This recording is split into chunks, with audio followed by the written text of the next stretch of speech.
Okay, so today we're going to cover lesson 2 of chapter 3. It's on relations and functions.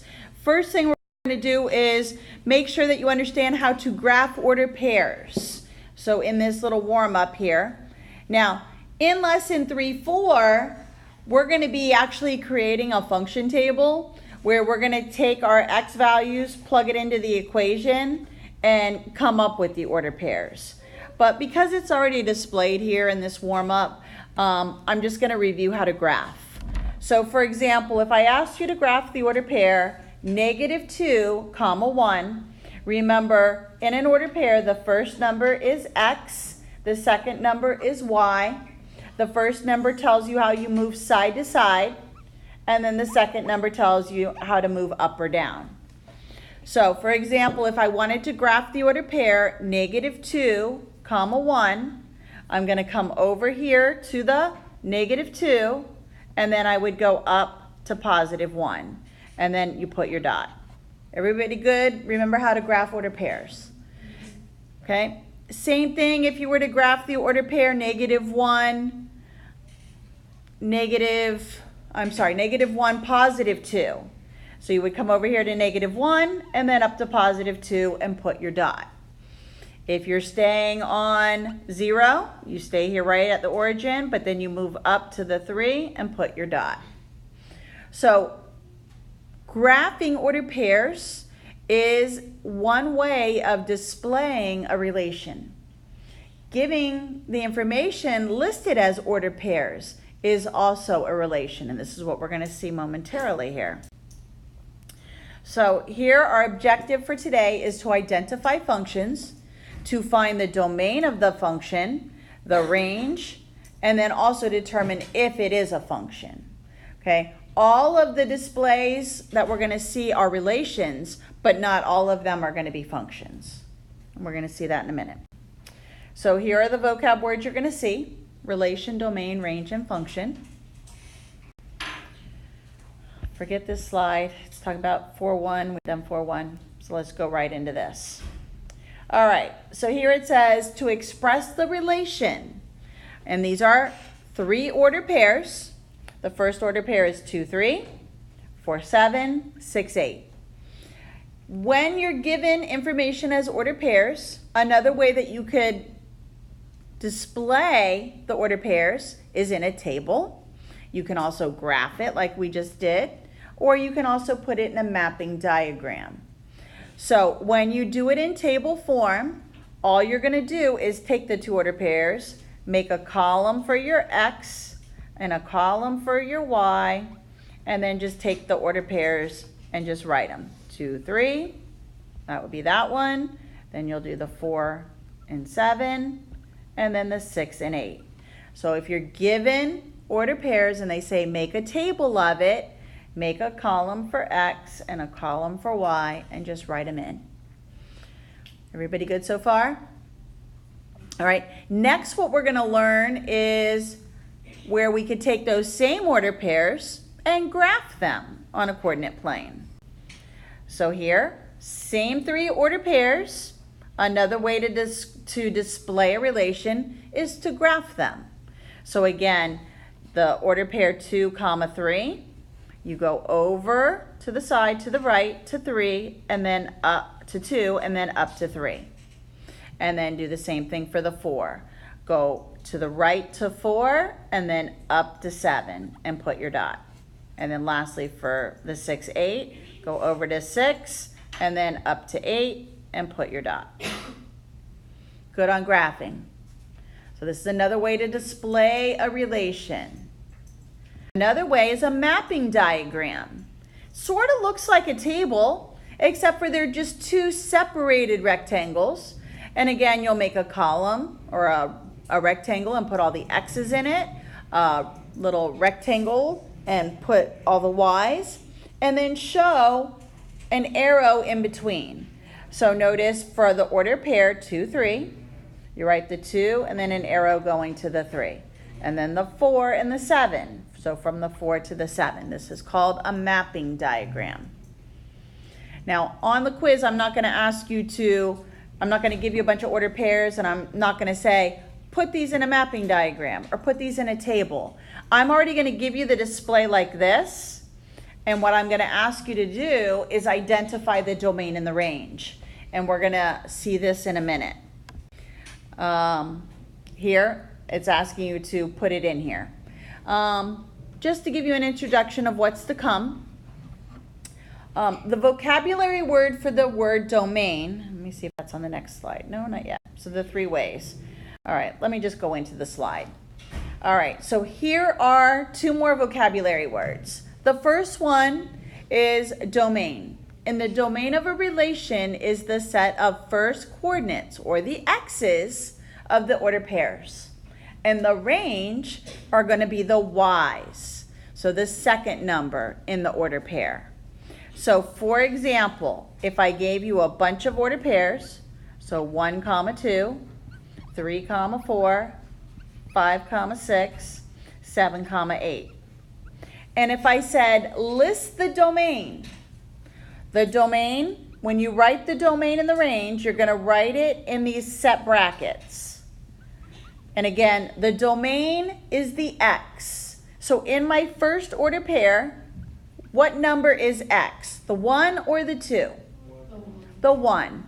So if I ask you to list the domain of all of these order pairs in this relation, you would write 1, 3, 5, 7. You're going to list all of the first numbers in the order pair. So I'd go through here, list this one, and this one. Then when it says list the range, we're going to list all of the second numbers, which are the y coordinates. So I'm going to list 2, 4, 6, and 8. So if you're given ordered pairs, this is how you find the domain and the range.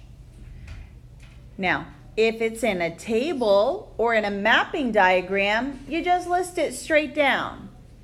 So for example, so back to this slide. You will have 2 questions where you're given a segment that is graphed, and you're going to be asked to find the domain and the range. This is where the inequality stuff comes into play that we just took a test on. Now, the easiest way to do it when it's a segment is figure out the order pairs for the points on the ends. So let's go ahead and figure out this order pair for the end of the segment here. What order pair is that?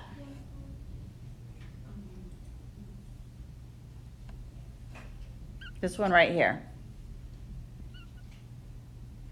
So see how I go over here? I know it doesn't have a number, but it's 1. And Bridget? 4. 1, 4. Okay. What is this order pair over here on this end of the segment? 5, 3. Good. Now, notice when you write the domain and the range for a segment, it's going to be an inequality. Again, which letter is the domain? X or Y? X. Which letter is the range? Look at the inequalities over here. Notice the middle letter in the domain is the letter X. And then in the range, the middle letter is the letter Y. Now notice how we can do this once we figure out the order pairs. It goes from 1 to 5. We take the X's, and that's what's here. They're always going to be less than or equal to's. You need to put the numbers least to greatest when you put it in here for it to make sense. And then for the range, we're going to pull the y's. So 4 and 3, but notice I'm putting the 3 first because it's smaller than 4, and then y in the middle. So basically what this is telling you is the domain and the range, again, the domain is the x. So this line goes from 1 to 5. So any number in between 1 and 5 are good x values for your line. And then it ranges from, if you go over this way, 3 to 4. So you look at the y for the range and you look at the x for the domain. You will have 2 of these. This will be the most challenging part of the quiz. But as long as you find the ordered pairs, it's nice and simple. I'm going to go back to this in a minute. I'll go back to the graph. Which column or which rectangle is the x's? Is it the one with the 6, 5, 2, 1 or the -4, -1, 0? Which one has the domain in it? The first one, right? So these are the x's, these are the y's. So here, if I ask you to list the domain, all you're going to do is take everything in this one and put it in brackets. Then when I say list the range, you take everything in that rectangle that's over here where the arrows are, and then put it in brackets. Good on that? Let me make one. All right, let's look at, let's say I have a mapping diagram with 1, 2, 3, 4, and 4, 6, and 8.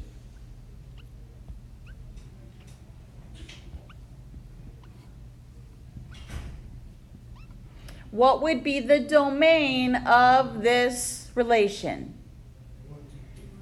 1, 2, 3, 4. And again, you're going to put it in brackets, the set braces. Okay, what would be the range of this? 4, 6, and 8.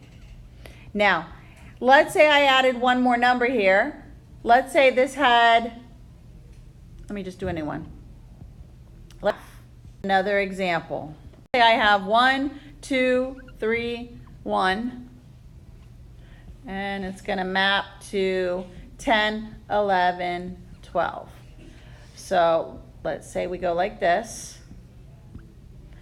When I list the domain of the first one, I don't want to repeat anything. So what would be the domain of this relation? That's the range. So the range is 10, 11, 12. What's the domain? 1, 2, 3, and I don't repeat the 1 again. So once you already list it, you don't have to put it again. Does that make sense? So you're just listing it, just don't repeat. All right, let's go back to the graph. Let's see what's next. All right, finding the domain and the range from a table. What is the domain of this table? The x's. Tell me the numbers. 1, 4, 8. What is the range? 1, 4, 1. Okay, and I don't repeat the 1, only put it one time, so 1 and 4. And again, you're going to write it in set brackets. So you will represent it like that. Good so far? Is that a function? Did I tell you what makes a function yet?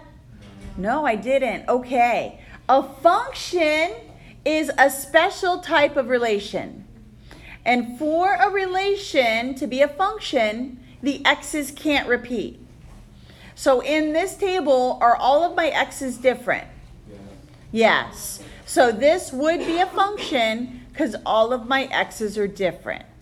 That's how you're going to tell if it's a function. If all of your x's are different numbers. The y's can repeat. So this one, the y's repeated, but it's okay. It's still a function. All right, so here's the slide of what a function is. It's a special type of relation that pairs each domain value with exactly one range value. And bottom line, all of your x's need to be different. So here is an example of a relation. It's listed in the form of ordered pairs. Again, which numbers in my ordered pairs are the domain? X. Which ones are the range? What letters? The Y. Okay, so let's take a look at my X values. Okay, for the first ordered pair, it's 3, then 5, then 4, and then 3 again. Is this relation a function? Why? Because the 3 repeats. Good. And notice they've already listed the domain here. Notice they didn't write the 3 twice, but as soon as you see that the 3 repeated, you knew it wasn't a function. And then the range are all the y numbers. Let's look at another example. Now, when it's a mapping diagram, if there's 2 arrows coming out of the same number, then it's not a function. So for example, see how each one of those numbers, the -4, the -8, the 4, and the 5, all have only one arrow coming out? If I were to put in another arrow coming out of -4, this wouldn't be a relation, a function, sorry. It's a relation, but not a function. So if 2 arrows come out of one number, it's not a function. What would be the domain of this relation? 4, -1, -8, 4, 5. Good. What's the range? Good. That's what you're going to have to do on the test, or on the quiz, sorry. Let's see. All right, let's look at this mapping diagram. What is the domain? 4, 3, 2. What's the range? Okay, good. Is this relation a function? No, why? Because of the 2. See how it's got 2 lines coming out of it? This makes it not a function. Okay, so that's what you have to look for if there's 2 lines coming out. Let's look at this table. What is the domain?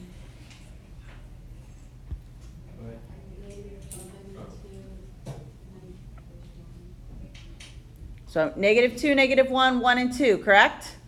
What's the range? Okay, so 5, 4, 3, right? Is this relation a function? Yes, it is. None of the x's repeat. Again, remember the y's can repeat, it's okay. But the x's can't repeat. If they do, it's not a function. I'm not going to give you any figures. However, keep in mind that in Algebra 2, you'll probably have figures where you'd have to find the domain and the range. I'm just going to be giving you segments. Let's look at this one. What's the domain? What's the range? Is it a function? Nope. Look at that. 2 arrows coming out of that. Okay. So that is the lesson on 3-2. Be able to identify the domain, the range, and if it's a function.